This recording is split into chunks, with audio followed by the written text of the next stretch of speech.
You may be standing in line or look like you're standing in line, and the attendant or one of the workers or one of the patrons, other customers may come to you and say, "Estás en línea?"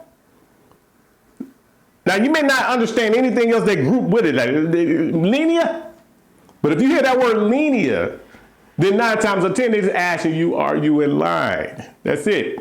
And that's something so basic. You don't want to look confused like a deer with your head caught in the headlights just because and they just asking you, are you in line? So you need to know that. You need to know these things. So linea, line. You hear estás en línea? You hear línea somewhere? They just ask you, are you in line? 9 times out of 10.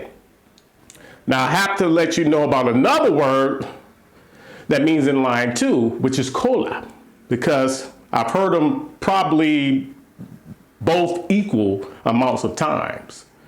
So something as basic as someone asking you, are you in line? I want you to understand that. So they may ask you, ¿Estás en cola? ¿Estás en cola? Or something around that. But if you hear línea or cola, that means the same thing. Are you in line? Now, the way to remember línea, it's really simple. If you look at the word, the spelling in Spanish is L-I-N-E-A. So it's spelled, you can see, line is in there.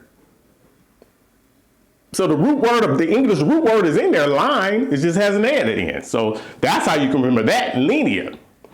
And cola, the alternative word for line, just think of it like this. You're standing in line to pay for a cola, Coca-Cola, whatever.